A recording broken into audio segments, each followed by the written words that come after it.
സിയോൻ യാത്രയതിൽ മനമേ ഭയമൊന്നു വേണ്ടിനിയും. അബ്രഹാമിൻ ദൈവം, ഇസഹാക്കിൻ ദൈവം, യാക്കോബിൻ ദൈവമെന്നും കൂടെയുള്ളതാ. സിയോൻ യാത്രയതിൽ മനമേ ഭയമൊന്നും വേണ്ടിനിയും. ഒന്നിനെ കുറിച്ചിനിയും എനിക്കാകുല ചിന്തയില്ല. ജീവമന്നാതെന്നവൻ എന്നെ ക്ഷേമമായി പാലിക്കുന്നു. അബ്രഹാമിൻ ദൈവം, ഇസഹാക്കിൻ ദൈവം, യാക്കോബിൻ ദൈവമെന്നും കൂടെയുള്ളതാ.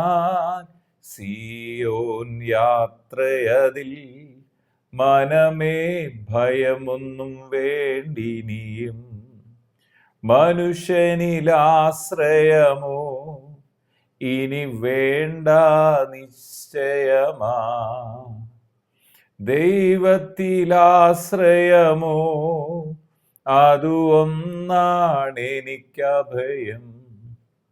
അബ്രഹാമിൻ ദൈവം, ഇസഹാക്കിൻ ദൈവം, യാക്കോബിൻ ദൈവമെന്നും കൂടെയുള്ളതാൽ. സിയോൻ യാത്രയതിൽ മനമേ ഭയമൊന്നു വേണ്ടിനിയും. സിയോൻ യാത്രയതിൽ മനമേ ഭയമൊന്നും വേണ്ടിനിയും. ദൈവത്തിൻ്റെ വചനം അത് പ്രകാശമാണ്. ദൈവത്തിൻ്റെ വചനം നമ്മെ ആത്മീയമായി വളർച്ച തരുന്നതാണ്. ദൈവത്തിൻ്റെ വചനം, ദൈവവചനം വിത്താണ്. ദൈവവചനം നമ്മെ വിശുദ്ധിയിൽ സൂക്ഷിക്കാൻ സഹായിക്കുന്നതാണ്. ദൈവവചനം ജീവൻ പുറപ്പെടുവിക്കുന്നതാണ്. അങ്ങനെ ദൈവവചനത്തിന് ഒരുപാട് പ്രാധാന്യങ്ങൾ വിശുദ്ധ വേദോസ്തം നൽകിയിരിക്കുന്നു. ഇവിടെ ഇന്ന് നാം ചിന്തിക്കുന്നത് ദൈവവചനം ആത്മീയമായ ആഹാരമായി തീരുന്നു എന്നുള്ളതാണ്. വിശുദ്ധ മത്തായി എഴുതിയ സുവിശേഷം അതിൻ്റെ 4-ാം അധ്യായത്തിൽ 4-ാം വാക്യത്തിൽ യേശു കർത്താവ് ഇങ്ങനെ പറഞ്ഞു, മനുഷ്യൻ അപ്പം കൊണ്ട് മാത്രമല്ല ദൈവത്തിൻ്റെ വായിൽ കൂടി വരുന്ന സകല വചനം കൊണ്ടും ജീവിക്കുന്നു എന്ന് എഴുതിയിരിക്കുന്നു എന്ന് ഉത്തരം പറഞ്ഞു. യേശു കർത്താവ് പരീക്ഷിക്കപ്പെട്ടപ്പോൾ കല്ലപ്പമായി തീരാൻ യേശു കർത്താവിനോട് പിശാച് ആവശ്യപ്പെടുമ്പോൾ കർത്താവ് പിശാചിന് കൊടുക്കുന്ന മറുപടിയാണ്, മനുഷ്യൻ അപ്പം കൊണ്ട് മാത്രമല്ല ദൈവത്തിൻ്റെ വായിൽ നിന്ന് വരുന്ന സകല വചനം കൊണ്ടും ജീവിക്കുന്നു എന്ന് എഴുതിയിരിക്കുന്നു എന്ന് ഉത്തരം പറഞ്ഞു. വാസ്തവമായി നാം ജീവിക്കുന്നത്, ഭൂമിയിൽ നാം പാർക്കുമ്പോൾ ദിനം തോറും നമ്മുടെ ശരീരത്തിനാവശ്യമായ ഊർജം ലഭിക്കണമെങ്കിൽ നമുക്ക് ആഹാരം കൂടിയേ കഴിയത്തുള്ളൂ. അതുപോലെ ഈ ഭൂമിയിൽ നാം ആയിരിക്കുമ്പോൾ ആത്മാവിന് ആത്മീയമായ ഒരു ആഹാരം ആവശ്യമാണ്. നാം പരിശുദ്ധാത്മാവിനാൽ നിയന്ത്രിക്കപ്പെടുന്നവരാണ്. അപ്പോൾ തന്നെ നമുക്കൊരാത്മാവുണ്ട്. ആത്മാവിന് ലഭിക്കുന്ന ആഹാരം നമ്മുടെ പുറത്തെ ശരീരത്തിന് കൊടുക്കുന്ന ആഹാരമല്ല, ഇറച്ചി മീനും ഒന്നും അല്ല കൊടുക്കേണ്ടത്. അത് ദൈവത്തിൻ്റെ വചനമാണ്. ആ ദൈവത്തിൻ്റെ വചനം ഭക്ഷിക്കുക എന്നതിനെ കുറിച്ചാണ് ഇവിടെ പറയുന്നത്. വചനം എന്ന് പറഞ്ഞാൽ വചനം വായിക്കുക, വചനം സാഹചര്യങ്ങളിൽ, പ്രതികൂല സാഹചര്യങ്ങളിൽ വിഷയത്തിന് മുഖത്ത് അതിനെ അടിസ്ഥാനമാക്കിയ വചനങ്ങൾ പറഞ്ഞ് ജയം നേടുക. അതാണ് ആത്മീയമായി നാം ചെയ്യുന്നത്. ഇവിടെ കർത്താവ് അതാണ് ചെയ്തത്. പരീക്ഷിക്കപ്പെടുമ്പോൾ അപ്പോൾ അതിനുള്ള മറുപടി ദൈവവചനത്തിലൂടെയാണ് കൊടുക്കുന്നത്. മനുഷ്യൻ അപ്പം കൊണ്ട് മാത്രമല്ലല്ലോ, ദൈവത്തിൻ്റെ വായിൽ കൂടി വരുന്ന സകല വചനം കൊണ്ടാണ് ജീവിക്കുന്നതെന്ന് പറയും. നാം യേശുവിനെ കൈക്കൊണ്ട് ദൈവമക്കളായി തീർന്നപ്പോൾ, ദൈവരാജ്യത്തിലേക്ക് പ്രവേശിച്ചിരിക്കുമ്പോൾ നാം ഈ ഭൂമിയിൽ പാർക്കുമ്പോൾ തന്നെ ദൈവരാജ്യത്തിൻ്റെ നിയമങ്ങൾ ഈ വചനത്തിലാണ് രേഖപ്പെടുത്തിയിരിക്കുന്നത്. വചനമനുസരിക്കുന്നതിലൂടെ നാം അത് നമ്മുടെ ജീവിതത്തിൻ്റെ ആത്മീയ ജീവിതത്തിന് വളർച്ചയ്ക്ക് മുഖാന്തരമാക്കും. പ്രാർത്ഥനയും വളരെ ഇമ്പോർട്ടൻ്റ് ആണ്. അപ്പോൾ തന്നെ വചനം ധ്യാനിക്കുന്നത്, വചനം നാം ഉൾക്കൊള്ളുന്നത്, വചനം സംസാരിക്കുന്നത്, ഈ വചനം വായിക്കുകയും കേൾക്കുകയും ഒക്കെ ചെയ്യുന്ന ഒരു ഭാഗ്യവാന്മാരെന്ന് വിശുദ്ധ വേദോസ്തവം നമ്മെ പഠിപ്പിക്കുന്നു. ഇത് ആത്മീയമായ ഒരു വളർച്ച നമുക്ക് തരുന്നു. അത് കൊരിന്ത്യർക്ക് എഴുതിയ ലേഖനം 1 കൊരിന്ത്യർ 3:1-2 പറയാണ്, സഹോദരന്മാരെ, നിങ്ങളോട് എനിക്ക് ആത്മീയന്മാരോടെന്ന പോലെയല്ല, ജഡികന്മാരെന്നതുപോലെ ക്രിസ്തുവിൽ ശിശുക്കളായവരോടെന്നതുപോലെ അത്രേ സംസാരിക്കാൻ കഴിഞ്ഞുള്ളൂ. കാരണം എന്താ? ഭക്ഷണമല്ല നിങ്ങൾ കഴിക്കുന്ന, പാലത്രേ ഞാൻ നിങ്ങൾക്ക് തരുന്നത്.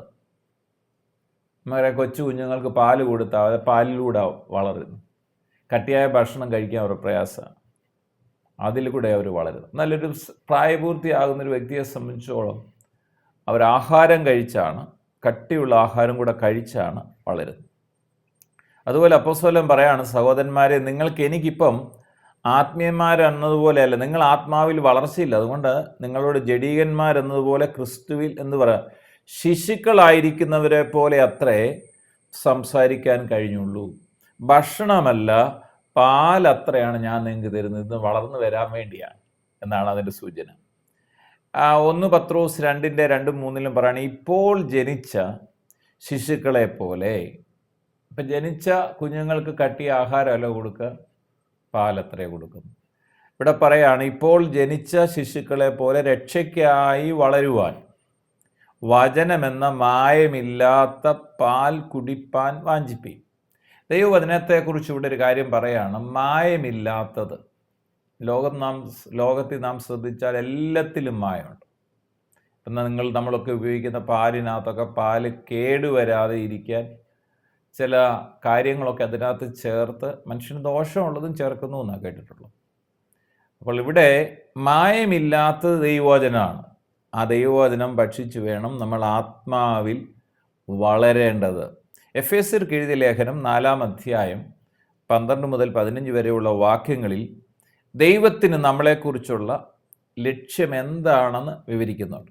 അത് നാം എല്ലാവരും വിശ്വാസത്തിലും ദൈവപുത്രനെക്കുറിച്ചുള്ള പരിജ്ഞാനത്തിനുമുള്ള ഐക്യതയും തികഞ്ഞ പുരുഷത്വവും ക്രിസ്തുവിൻ്റെ സമ്പൂർണതയായ പ്രായത്തിൻ്റെ അളവ് പ്രാപിക്കുവോളം വിശുദ്ധന്മാരുടെ യഥാസ്ഥാനത്തിനായുള്ള ശുശ്രൂഷയുടെ വേലയ്ക്കും ക്രിസ്തുവിൻ്റെ ശരീരത്തിൻ്റെ ആത്മീക വർധനവിനുമാവും. ഒരു നിമിഷം നമുക്ക് കണ്ണുകളെ അടയ്ക്കാം, പ്രാർത്ഥിക്കാം. പിതാവേ, പ്രാർത്ഥിക്കുന്നു, യേശു ക്രിസ്തുവിൻ നാമത്തിൽ ഇന്ന് വചനം കേൾക്കുന്ന ഓരോ പ്രിയപ്പെട്ടവർക്ക് വേണ്ടിയും പ്രാർത്ഥിക്കുമ്പോൾ ഞങ്ങൾക്ക് തന്നിരിക്കുന്ന ദൈവത്തിൻ്റെ അത്ഭുതകരമായ വചനത്തിനായി സ്തോത്രം.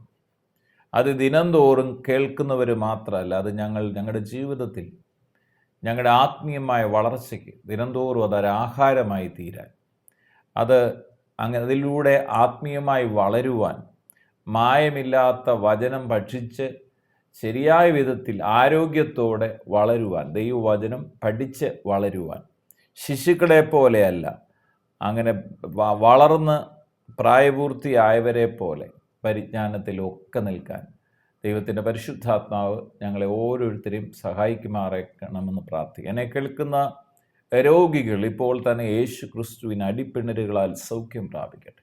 ഹൃദയഭാരങ്ങൾ മാറിപ്പോകട്ടെ, ആകുല ചിന്തകൾ മാറട്ടെ, ഭയങ്ങൾ മാറിപ്പോകട്ടെ. കർത്താവായ യേശു ക്രിസ്തുവിൻ്റെ മഹത്വം ഓരോ വ്യക്തി ജീവിതങ്ങളും വ്യാപരിക്കട്ടെ. പ്രാർത്ഥിച്ച് അനുഗ്രഹിക്കുന്നു. സകല മഹത്വം ഓർക്കപ്പെട്ട കുഞ്ഞാടിന് യേശു ക്രിസ്തുവിൻ പൊന്നുനാമത്തിൽ പിതാവേ, ആമേൻ. സിയോൻ യാത്രയതിൽ മനമേ ഭയമൊന്നും വേണ്ടി, നീയും അബ്രഹാമിൻ ദൈവം, ഇസഹാക്കിൻ ദൈവം, യാക്കോബിൻ ദൈവമെന്നും കൂടെയുള്ളതായി.